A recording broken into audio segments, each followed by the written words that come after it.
Assalamualaikum warahmatullahi wabarakatuh. Waalaikumsalam warahmatullahi wabarakatuh. Sebelum memulai, kita mengawali dengan membaca doa bersama. Maka dimulai. Bismillahirrahmanirrahim.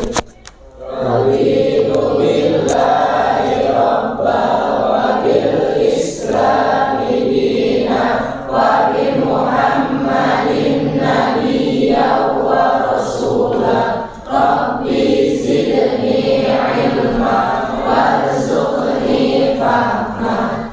Allahumma nawwir qulubana binuri hidayatika kama nawwartal arda binuri syamsika abadan abada bi rahmatika ya arhamar rahimin. Oke, alhamdulillah pada hari ini kita diberi sehat wal afiat sehingga kita tetap untuk bisa mengikuti pelajaran seperti biasanya. Sebelum saya memulai belajar, saya ingin mengetahui apa ada di antara murid kita yang tidak hadir. Ada enggak? Ada. Siapa aja?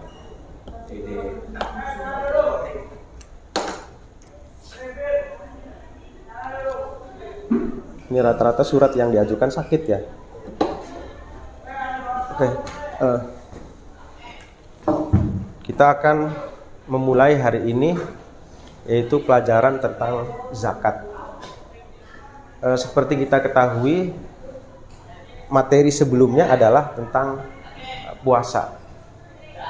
Jadi ada sangkut pautnya antara puasa dan zakat.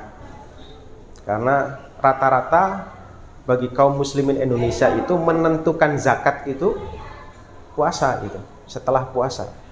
Padahal yang terkait dengan puasa itu adalah cuman zakatul fitri atau zakat fitrah. Ya, untuk yang lainnya ya tergantung. Karena kan tidak semua standar persyaratan itu dilakukan dengan fitrah itu sendiri, tetapi nanti ada yang haul, yaitu hitungan 1 tahun, ada yang nisab dan lain sebagainya. Nah, itu. Kita akan masuk pada materi zakat. Nah, dalam materi zakat ini ada beberapa hal yang akan dibicarakan. Yang pertama adalah mengenai tentang pengertian zakat. Yang kedua adalah landasan zakat. Nah, ini pengertian zakat, landasan zakat, tujuan dan hikmah serta keutamaan zakat, serta adalah rukun dan syarat dalam berzakat. Kalau kita pelajari sebelumnya, kira-kira apa perbedaan antara rukun dan syarat? Rukun itu apa kira-kira? Syarat aja. Syarat sholat, syarat puasa, syarat haji. Itu kan kita sudah sering memahami, apalagi dalam tradisi pesantren. Kira-kira syarat itu apa?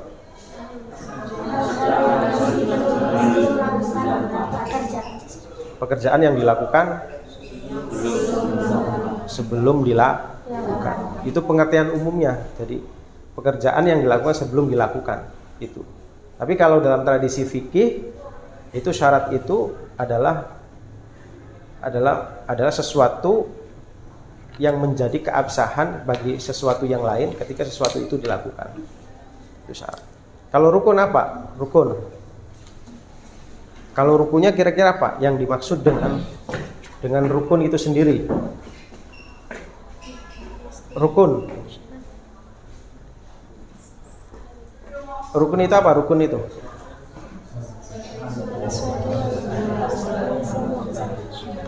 al-juz'u minal mahiyati allati la tahaqqaqu illa biha. Jadi rukun itu adalah bagian dari sesuatu mahiyah. Mahiyah itu contohnya puasa atau contohnya sholat aja yang sederhana. Sholat itu namanya mahiyah. Di dalam mahiyah itu ada juz yaitu niat, ruku, Fatihah. Yang kalau misalnya ada 1 juz saja tidak dipenuhi, maka sholatnya tidak sah. Maka yang dimaksud dengan rukun itu adalah sesuatu yang sangat prinsipil yang harus dilakukan ketika mereka mau melakukan bagi kesempurnaan sesuatu yang dilakukan itu sendiri. Oke, kita langsung ke zakat. Zakat itu zakat itu adalah berasal dari kata zaka yang berarti suci, baik, berkah, dan tumbuh. Itu zakat. Jadi kalau dalam tradisi pesantren itu, ini adalah makna lughah. Jadi ma huwa zakat lughatan, ya tazkiyah wan nadhafah. Itu pengertiannya seperti itu. Jadi sederhananya mutlaqul fahmi fit tazkiyah wan nadhafah itu disebut dengan zakat. NTJ, saya pagi-pagi barusan zakat. Zakat apa katanya? Baru membersihkan kamar mandi.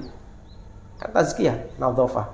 Itu juga salah satu fungsi dari zakat itu sendiri. Jadi pengertian zakat secara lughatan itu adalah memberikan makna fungsi atau fawaidul a'zam dalam zakat itu sendiri. Nah, kalau zakat menurut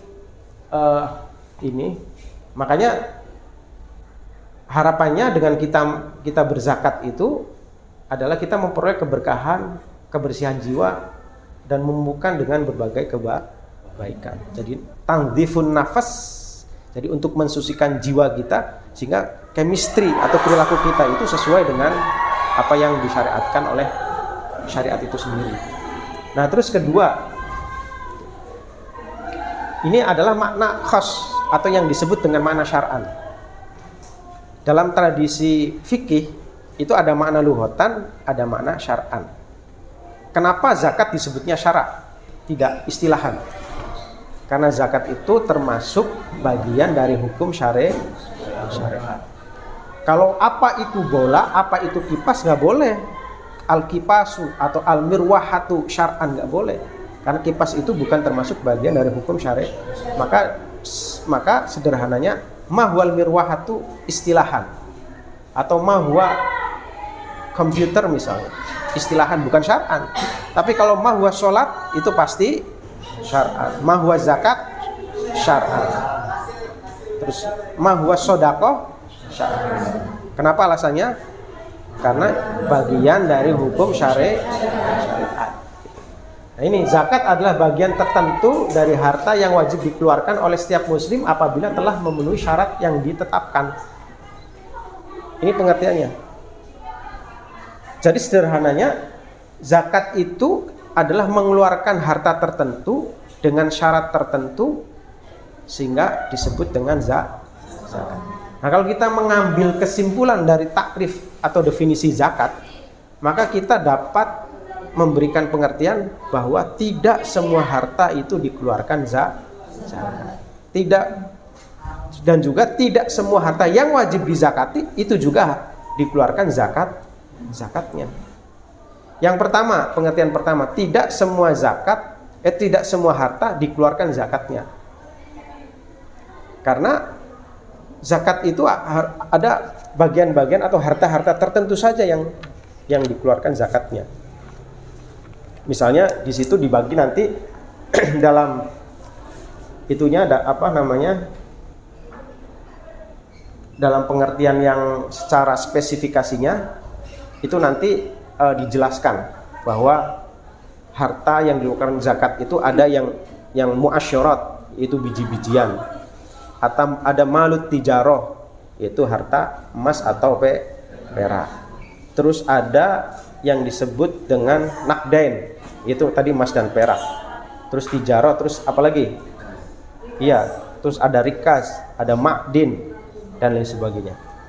Nah, itu artinya itu kan sekupannya kecil, tapi sebetulnya itu maknahu khas tapi rujuh bihi maknal am. Jadi ada beberapa hal yang nanti dijelaskan. Pengertian seperti itu. Nah, nanti kalau zakat itu wajib dikeluarkan, yang menjadi pertanyaan berikutnya adalah kepada siapa zakat itu harus didistribusikan. Jangan sampai kita mau mengeluarkan zakat tetapi tidak ada orang yang menerima zakat. Kira-kira seperti itu.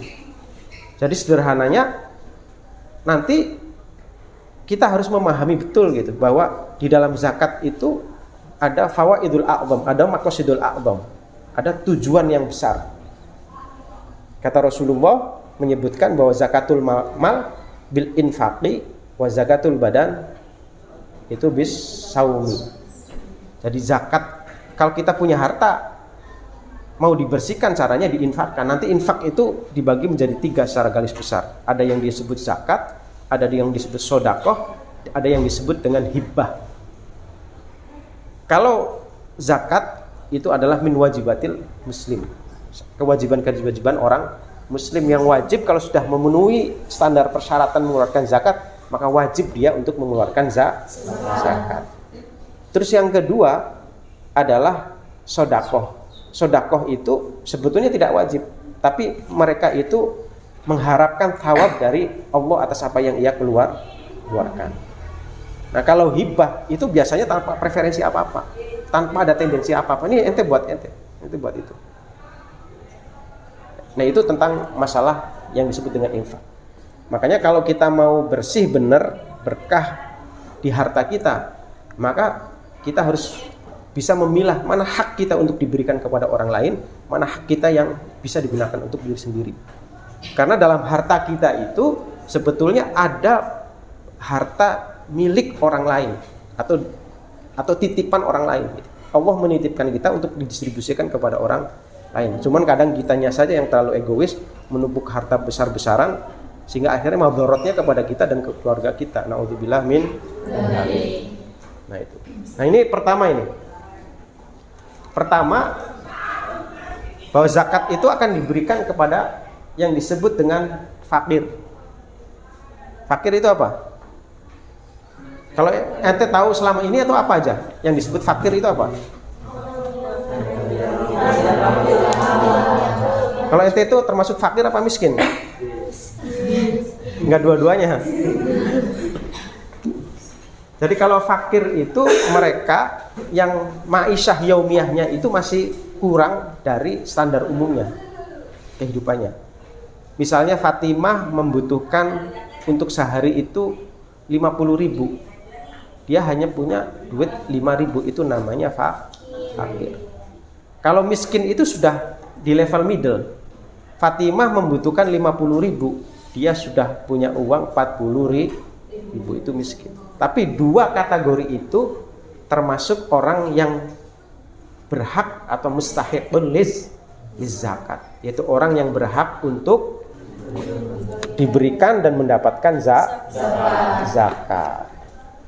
Terus yang ketiga itu amil. Amil itu apa?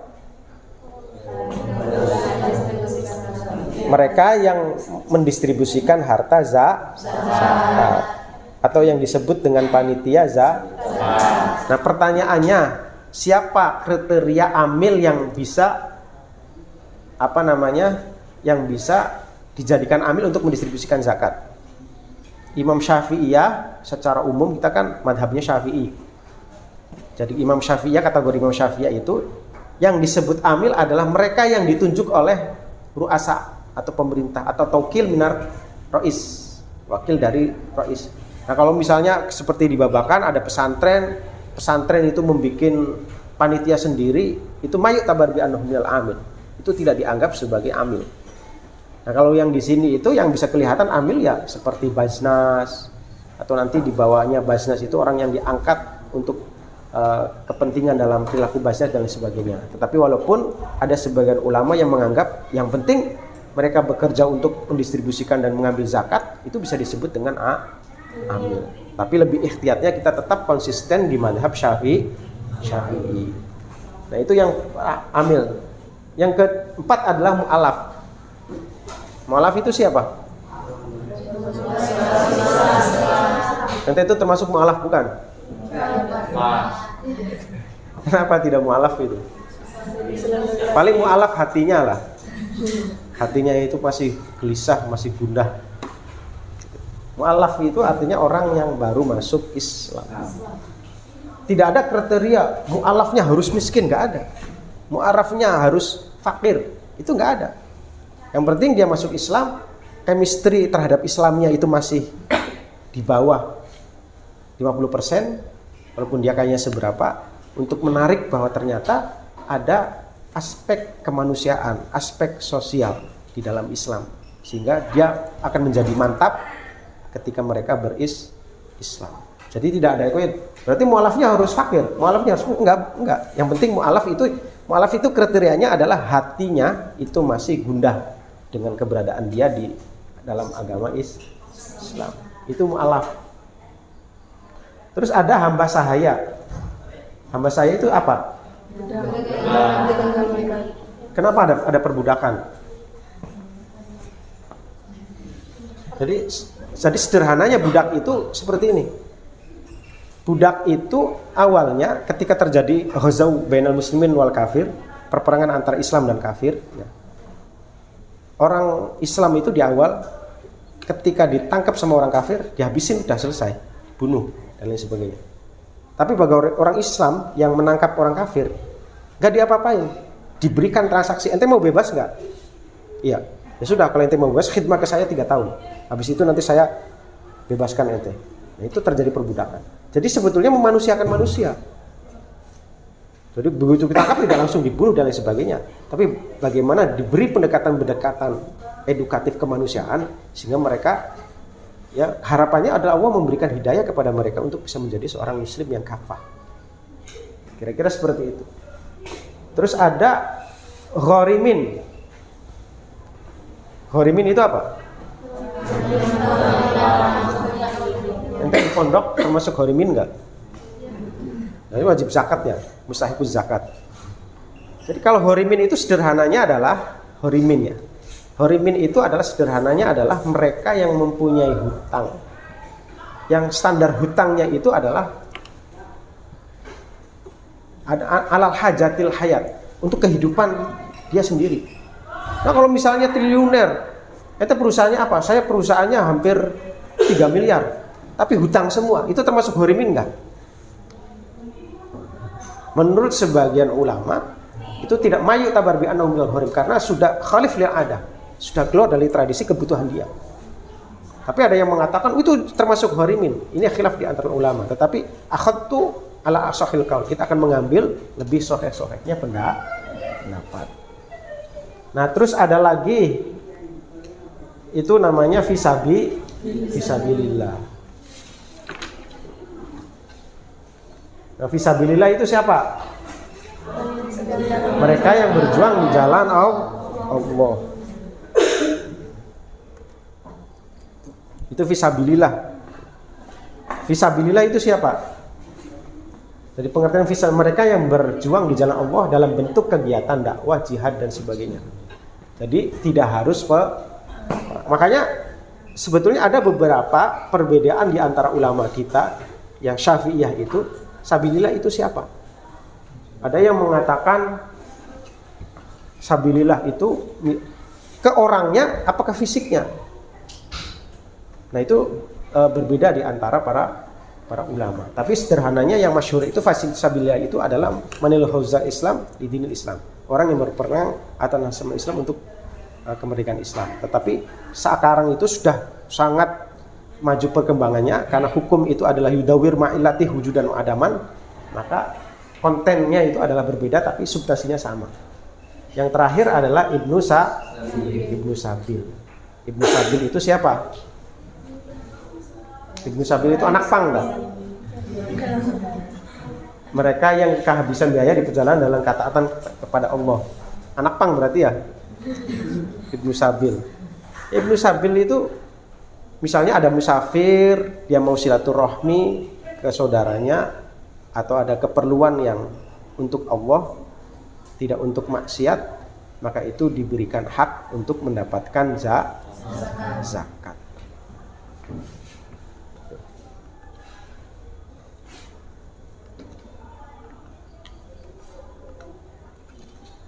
Nah nanti ini landasan zakat. Ini landasan zakat yang thamaniyatul asnaf ini. Ada di surat Taubat, ada di surat Al-Baqarah dan lain sebagainya. Nah, terus yang terakhir, mungkin kita tidak akan menyelesaikan semuanya. Kita akan menjelaskan tentang masalah hikmah bagi zakat itu sendiri.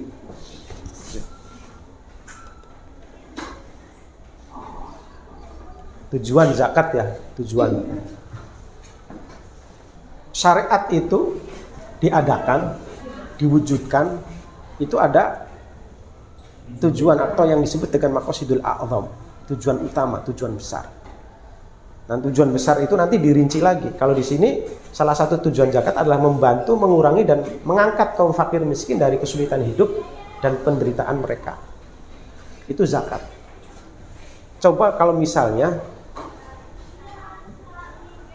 hidup dengan kekayaan sendiri, tapi chemistry keagamanya itu nggak ada sama sekali, orang itu tidak akan pernah merasa baik.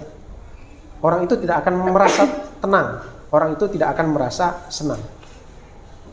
Karena kalau tuntutannya itu adalah syahwati, ya.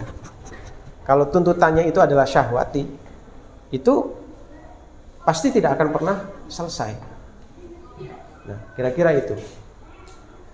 Nah, sebelum saya berlanjut, silakan, mungkin ada beberapa hal yang masih diragukan atau perlu untuk dipertanyakan. Nanti biar nanti kita mudah untuk mengidentifikasi permasalahan-permasalahan yang harus dijelaskan. Ayo, ya silakan. Apakah boleh zakat itu diberikan untuk madrasah dan masjid? Oh ya, oke. Terus yang kedua, Kenapa orang muslim tidak diberi zakat? diberi zakat. Ya, oke. Yang ketiga, Kenapa tidak semua harta bisa dizakatkan atau boleh dizakatkan? oke. Ada 3 pertanyaan ya. Ya, 4. Dah, habis ini sudah selesai.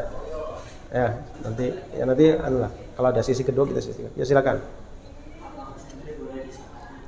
Zakat ente ya, yang fakir, miskin, yang minta untuk zakat. Yang pertama itu berkaitan dengan apa tadi? Madrasah, masjid ya, boleh zakat. Nah, iya. Tadi sudah sedikit disinggung, apakah masjid dan madrasah itu boleh dizakati? Kalau asyhur inda ulama Syafi'iyah itu tidak dianggap mustahiquz zakat. Itu kalau masyhur di pendapat Syafi'iyah. Kenapa tidak masuk dalam kategori mustahiquz zakat? Karena tidak keluar dari ini yang 6 asnaf itu. Apakah fakir, miskin? Apakah ibnu sabil? Apakah sabilillah? Karena itu kan bukan kepada personalnya, tetapi kepada fisiknya. Tetapi yang muqabil Syafi'iyah misalnya ada Hanafiyah, ada Malikiyah, masjid, madrasah itu boleh termasuk menerima zakat. Karena dianggapnya mereka itu juga termasuk wasilah untuk berdakwah kepada Allah. Karena dalam kaidah usuliyah itu disebutkan bahwa al-amru bi syai' amrun bi wasailihi. Memerintahkan sesuatu berarti memerintahkan sesuatu yang menjadi perantara sesuatu itu. Berdakwah kepada Allah itu maqasidul a'zam, tujuan utama. Salah satu media dakwah adalah dengan madrasah dan masjid. Madrasah dan masjid itu bisa dijadikan representasi dakwah bagi mereka. Makanya mereka menganggap masjid juga boleh untuk menerima zakat. Masjid juga menerima zakat. Tapi indah syafi'at al-asyhur, menurut komunitas Syafi'iyah yang masyhur itu tidak menerima zakat. Karena kita Syafi'iyah, maka akhadtu bihadzal madhab as-sahih. Maka kita akan mengambil madhab yang sahih. Itu yang pertama. Yang kedua, Kenapa tidak semua harta bisa? ya, syariat itu ada ketentuan sendiri. Sama dengan pertanyaan, kenapa sholat asar 4 rakaat? Kenapa sholat subuh 2 rakaat? Sederhananya seperti itu. Bagaimana kalau misalnya sholat subuh 2 rakaat, saya kuat badannya, maka sholat subuhnya saya 10 rakaat aja. Itu ada standar ketentuan yang ditetapkan oleh syariat. Apa standarnya? Ada Al-Quran sebagai ketentuan awal untuk menentukan hukum syariah, dan yang kedua adalah ada ketentuan hadis sebagai penopang daripada Al-Quran. Tetapi bukan berarti misalnya sesuatu yang tidak termaktub di dalam zakat itu semuanya tidak zakat. Misalnya begini, Anda menemukan nggak kerbau itu termasuk yang diwajibkan zakat? Annal jamusa wajibun ikhroji zakat, nggak ada. Tapi kerbau dikiaskan dengan sapi, maka zakatnya ikut kepada sapi. Terus ada biji-bijian, ada nggak secara eksplisit biji-bijian itu? Muasyirat itu apa namanya, al-hububat itu biji-bijian? Enggak, dia hanya biji-bijian saja. Ternyata koyitnya liquti baladihim, itu biji-bijian yang menjadi makanan pokok dalam negaranya. Maka di Indonesia yang wajib zakat itu adalah beras. Tapi di Saudi apa? Gandum. Di Madura jagung. Itu karena kutil balad. Saya ente mangane apa? Masa gedek. Mangane beras, pengen mengeluarkannya misalnya gandum saja, ya nggak boleh. Nanti malah tidak sah di dalam mengeluarkan zakatnya. Terus yang ketiga apa tadi? Ya, orang non muslim tidak diberi zakat. Karena salah satu alasannya adalah zakat itu tujuannya adalah litandziful mal, untuk membersihkan harta. Maka untuk membersihkan harta diberikan pada orang yang mustahik harta itu sendiri, yaitu sesama muslim. Kalau ente mau mengasihkan kepada non muslim boleh, tapi bukan dengan cara zakat, dengan cara hibah atau dengan cara sedekah dalam pengertian kemanusiaannya, sisi kemanusiaannya boleh. Islam itu bukan berarti anti non muslim. Apalagi sekarang misalnya kita di Indonesia itu toleransi, moderasi beragama itu untuk memberikan intrik khusus agar muslim itu bisa berkesinambungan dengan non muslim. Ada cara khusus yang kita bisa memberikan zakat ke mereka dengan tetap sah dan menjadi salah satu mungkin bagian dari amal jariah yang kita dapatkan. Oke, yang lainnya tadi apa? Santri itu boleh dizakat. Dalam satu sisi yang lain,